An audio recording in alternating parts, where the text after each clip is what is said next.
Hi students, so today I'm going to cover section 8.3 from your notes, graphing f of x equals ax squared plus bx plus c. You guys already have the notes for this, but I just want to cover some important topics before we go on to those practice problems. So at the beginning of the notes, I went into detail about some of these values for a, b, and c. When it came to a, I specified that the value of a will represent concavity. So concavity means, will my parabola face up or will my parabola face down? We know that a positive a value will make my parabola face up. A negative a value will make my parabola face down. Now when it comes to C, that's another term I covered in the notes. C will represent whether or not my vertex will move up or down.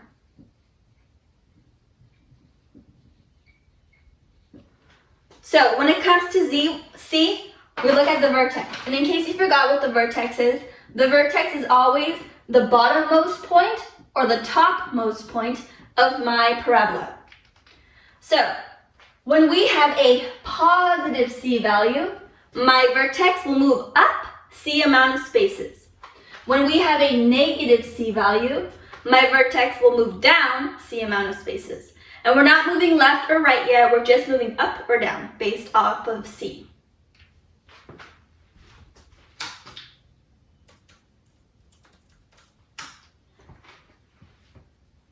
Another thing that I covered in the notes was the axis of symmetry. So the axis of symmetry, I like to shorthand this as AOS. The axis of symmetry is where we have a parabola and we have our vertex, right? It's the line that we can cut our parabola straight down the middle. So it's always going to be on the vertex. So if I were to go off of my vertex, make a vertical line down my vertex, I could cut my parabola in half. Or in other words, I could also fold my parabola on this line, and you would see that my lines right here, these pink lines, would lie upon each other perfectly. So they would align perfectly. So this axis of symmetry kind of just shows us the halfway point of the parabola. When it comes to the axis of symmetry, I also shared a really important equation. So, axis of symmetry is always represented by the letter x, because it's an x value. And my equation for this is x equals negative b divided by 2 times the a value. So, for these notes, for this assignment, we're going to be looking at this a value, we're going to be looking at the b value, and we're going to be looking at the c value. The a value will tell me if it faces up or down. The c value will tell me what the vertex is, where it lies. And the b value will help me find the axis of symmetry. So as you can see right here, b is in my equation, so I will be using that letter. Alright, so we're going to do problem number 3 right now. And for this problem, we want to find the axis of symmetry and we want to find the vertex. So I'm going to start off by finding the axis of symmetry. For axis of symmetry, AOS, if you remember, we have the equation x equals negative b divided by 2 times the value of a. So I know I need to know my b value and I need to know my a value. I can get this directly from my equation. So this right here is a, because ax squared. This is b, because bx. And we don't have a c, but if we did, it would be a 0, because nothing's there, right? So now that I have identified b and a, I'm going to plug this into my equation right here. So x equals negative, don't forget to put the negative in front. My b value isn't just 2, it's negative 2. So I have negative 2 divided by 2 times a, which is 3. So always make sure to keep the symbol in front of that number, right? If it's a positive 2, then it would be plus 2. It would be a positive 2, you don't have to write anything. But whenever it's minus, you have to include that as a negative. And we know that double negatives means positive. So I have x equals positive 2 divided by 2 times 3. If you wanted to multiply this out, you could. 2 over 6, because 2 times 3 is 6. And we could simplify this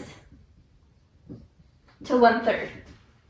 So my axis of symmetry would be x equals 1 over 3. Now, we want to find the vertex. So for the vertex, I told you to look at your C value. So the C value will tell you if your vertex moves up or down. Because I don't have anything for C, it's 0. We know that my vertex isn't moving up or down. It's staying where it is. So now I have to find it though. I have an x value. What I'm going to do is I'm going to solve for a y value. Because remember, the axis of symmetry will always lie on my vertex. So my x value for this vertex is 1/3. I just have to figure out what y is. And that's what we're going to do right now. To figure out what y is, I'm going to use this equation right here. Instead of h times x, I'm going to put y equals. And I'm going to write this equation exactly how it looks. The only thing I'm going to do different is I'm going to replace my x values with this 1/3. So 3, and then we're replacing our x's with 1/3. Squared minus 2. Remember to replace your x with 1/3. And then you could plug this into a calculator if you wanted, or you could solve it in your mind. I'm going to solve it in my mind right now because I don't have a calculator. 3 times 1/3 is just 1. I messed up because I needed to square it. So 3 times 1/3 square would be the same as 3 times 1 over 9. So 3 divided by 9 is the same as 1/3 minus 2 over 3 minus 2 over 3. 1/3 minus 2/3 would get me y equals negative 1/3. So I have my y value. So for my vertex, I'm just going to put it right here. Vertex equals your x value, positive 1/3, and my y value that I just solved for, negative 1/3. And personally, I don't like fractions, so if I were you guys, I'd probably be using a calculator, and I would have gotten that the vertex is equal to 0.33, comma, negative 0.33. Because like I said, I don't like fractions, I like decimals instead, but up to you, however you want to write it. So that is the answer for number 3. So in the notes, we also talked about domain and range. And I just want to give you a quick little shortcut. When it comes to domain of a parabola that's facing up or down, your domain will always be negative infinity, positive infinity. And the reason for this is because of these arrows. These arrows tell us that they're infinitely going to the left and the right. No matter if the face is up or down. Infinitely going to the right and the left. So we have negative infinity, positive infinity as our domain. For range, we do get a little bit more specific. For range, I told you to look at your y value of your vertex. So we're going to look at our y value when we solve for the vertex. And what we're going to do is we're going to say y is greater than whatever value we have, or y is less than or equal to for whatever value we have. And this will make sense in the next example, so just bear with me. Okay, so we're going to do number 6 now. For number 6, it wants you to identify the domain and the range. But we're going to be doing basically the same thing we did for the last problem. Before we can identify the domain and the range, we have to identify the axis of symmetry and the vertex. So we always want to find the axis of symmetry because it gives us our x value of our vertex. And remember, you need x in order to find y, and you need y for the range. So my equation, once again, negative b divided by 2 times a. I'm going to identify a, b, and c. So a is right in front of x, b, or x squared, b is in front of x, and c is the last number. In this case, I don't have a number in front of x, but I know that there's actually a placeholder of a 1. So I'm going to plug these a and b values into my equation. I get x equals negative 8, because don't forget to include that negative in front of the 8, divided by 2 times 1. Double negatives mean a positive, so 8 divided by 2 times 1, which is 2, will give us 4. 8 divided by 2 is 4, so my x value is 4. I need my x value for my vertex in order to find y. So y will equal 1 times my x value, which is 4, squared minus 8, times my x value, which is 4, plus 7. Y is equal to 16 minus 32 plus 7. So y is equal to negative 16 plus 7. Y is equal to negative 9, if I'm not mistaken. Yes. All right, so now I have y equals negative 9. Now I can identify my domain and range. So for domain, I said whenever you have a parabola, which is always an ax squared plus bx plus c equation, which we have here, your domain will always be negative infinity, positive infinity. So domain's already done. Now for the range, that's when it gets a little bit more complicated. For range, you will always want to look to see if your parabola is concave up or concave down. And we're going to identify that by looking at my a value. If it's a positive a, it's concave up. If it's a negative a, it's concave down. Because I have a 1 for a, that's positive, that's going to be concave up. So because we have concave up, we know that we're going to have y is greater than or equal to. And my y value is negative 9, so we're going to say y is greater than or equal to negative 9. And that is your answer for number 6.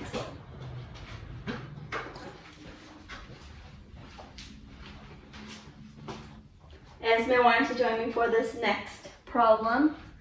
She has an owie on her forehead. She fell. Diles hi. Say hi. Hi. Okay, so for number 7, we're doing the exact same thing. We want to find the domain and range. First, we have to start off with the axis of symmetry. So we're going to identify A, B, and C. X equals negative B, which is negative 10, divided by 2 times A, which is negative 5. Double negatives means a positive. So we have 10 divided by negative 10, which will give us negative 1. So we just solved for x, now we're going to solve for y. Remember, all you have to do for y is replace your p of x with y, and replace all your x values with what you just solved. So I have negative 5 times negative 1 squared minus 10 times negative 1 minus 2. And I'm going to start solving. Negative 5 times this will turn into a positive 1 because we're squaring it. Negative times a negative is a positive. Negative 2. So negative 5 plus 10 minus 2 will give us y equals a positive 3.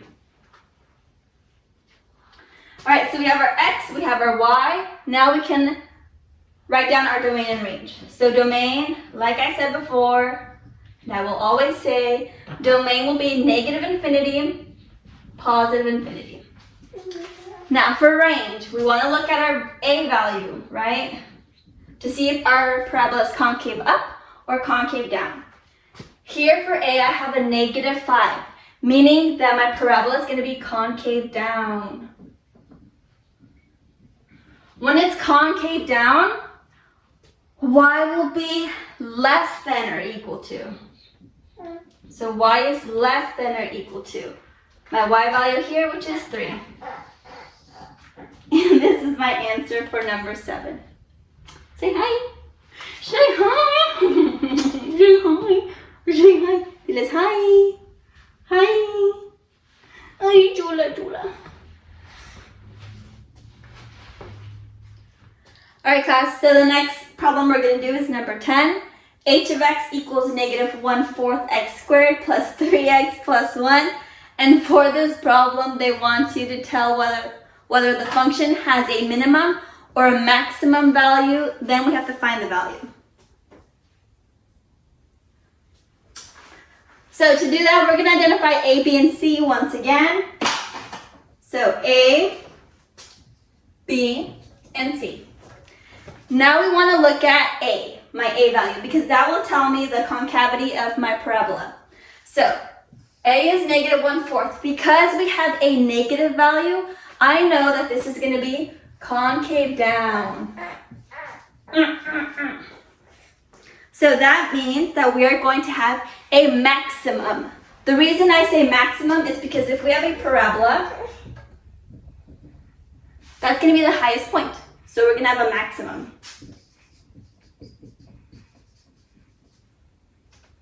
Here you go.